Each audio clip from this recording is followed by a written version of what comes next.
Today we'll build a sturdy, simple bookshelf. No heavy joinery required. Decide height, width, and shelf spacing. Typical shelf spacing 10 to 12 inches for books.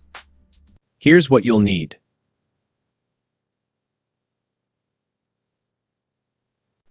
Cut sides, top, bottom, and shelves to size. Keep edges square. Rip cleats to act as shelf supports or use adjustable shelf pins for flexibility. Dry fit to confirm alignment. Mark pilot holes and clamping points.